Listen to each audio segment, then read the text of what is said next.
Sabi ko, in my previous video, gagamit ako ng power relay para mag-auto on and off ang aking upcycled solar lamp. Ito na, panoorin nyo ang buong video para malaman nyo kung paano ko ginawa ang automation. Una sa lahat, mag-subscribe muna kayo sa aking channel para suportahan ito. You may also join this channel as a member to avail of exclusive perks like priority in comments reply and early access or exclusive access to some videos for members only. You can also help fund some projects here by sharing Super Tank. Wow! Kung dati merong on and off switch ang lamp, ngayon pinalitan ko ng ganito. Actually, dalawa ang binili ko. Isang 5 volts at saka isang 12 volts. Pawang pwede gagamitan hanggang 240 volts ang kanyang contacts. Also, both have 5 pins. Since ang solar panel ng lamp ay meron lang about 7 volts na open circuit voltage, so ito lang 5 volts na relay ang gagamitin ko. Maraming in-depth video sa YouTube on how a power relay works. Panoorin nyo na lang kung di nyo naintindihan ang operation nito. Here, ipapakita ko kung paano specifically i-connect ito sa lamp. Ang power relay ay ang analog version ng smart switch. Kailangan din nito ang power supply para matrigger ang kanyang switch sa loob. Ang dalawang pins dito, itong nasa gilid, ito siya, ay ang kanyang mga coil terminals. So meron itong coil sa loob, parang ganito siya. Then dito sa dalawang pins ng coil terminals, i-connect natin ang solar panel. Let's say ganito. Ang solar panel. Connect natin dito. Yung isa naman ay dito. Now, itong terminal sa gitna ng dalawang coil terminal ay common.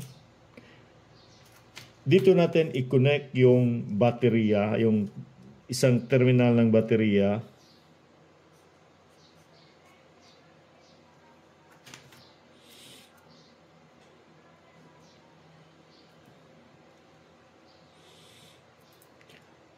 Ang isang dulo naman ng baterya ay doon na siya sa mismo sa lamp. For example, dito yung lamp. Sabi ko, ang isang power relay ay parang switch din. So sa loob, meron siyang switch dito. Then, ang itong switch nito ay connected to the common.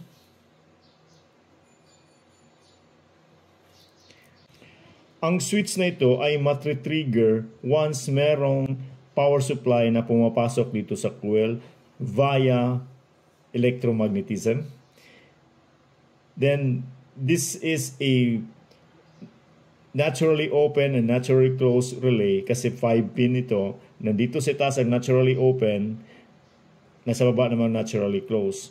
Meaning sa naturally closed ay always connected siya dito sa common terminal ang NC, itong terminal na ito, kahit walang pumapasok na power supply. Pagpasok ng power supply dito, matri-trigger ang switch. Ang pole ng switch ay magtra-transfer dito. So, magiging open to, wala lang connection, andito na naman ang mayroong connection. Since ang gusto natin na paggabi, mag-o-on automatically ang lamp, so kailangan natin piliin kung saan natin i-connect ang other side ng other terminal ng lamp, either dito sa NC, naturally closed, or sa NO, naturally open, para makonect dito sa common or sa other side ng baterya, para mayroong complete circuit.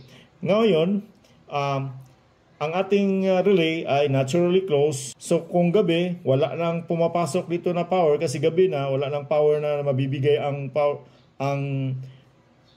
solar panel. So, ang common, ang switch ay nakakonect dito.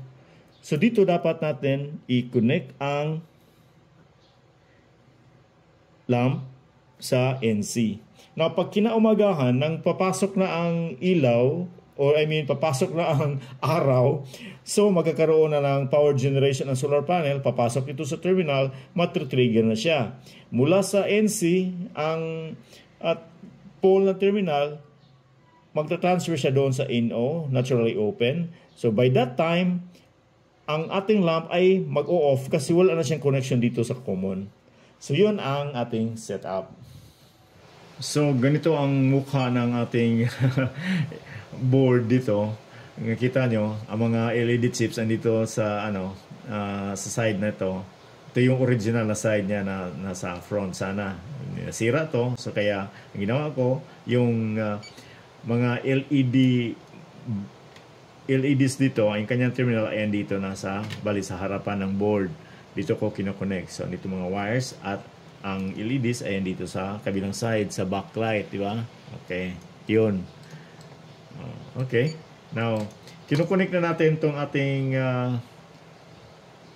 power relay. Ito na siya, ang power relay natin. In the meantime, ginawa ko, ang ating converter sa ating ATX power supply ay siya munang kunwari solar panel natin. So, tulad ng dinidemo ko kanina, yung coil terminals natin, yung dalawang coil terminals ay nakakonect sa solar panel. So, makikita natin ang dalawang alligator clips dito. Nasa coil terminals na siya ng ating power relay. Okay? Then, itong common terminal is connected to the battery. Ito siya ang common. Itong red na wire dito sa board.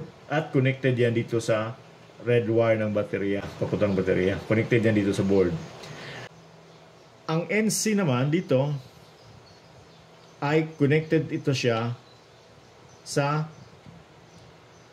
LED. So, saan siya? Nandito siya. Ito na ang red. Ito yung NC terminal. Okay? Yung NC terminal dito, connected siya dito sa board, sa LED.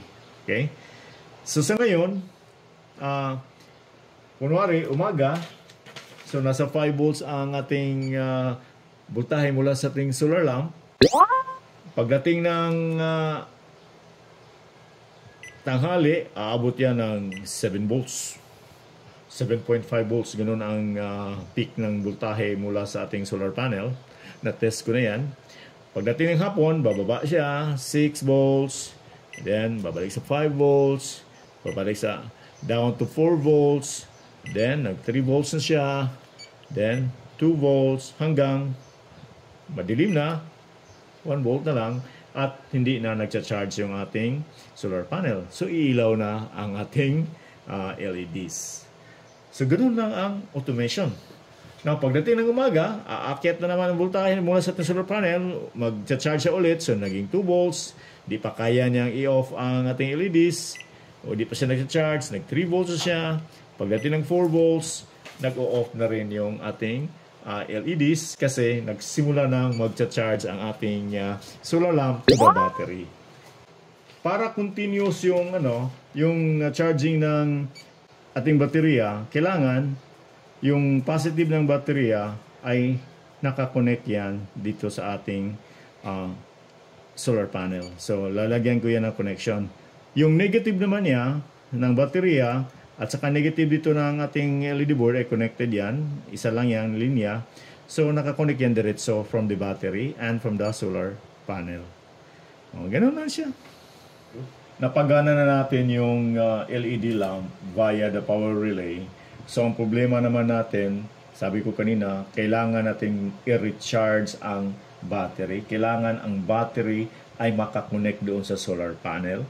So, ang ginawa ko is yung connection, yung positive mula sa solar panel, ito, nasa NC ito siya, itong nasa NC, ay nilagyan ko ng connection wire, papunta doon, babalik sa board.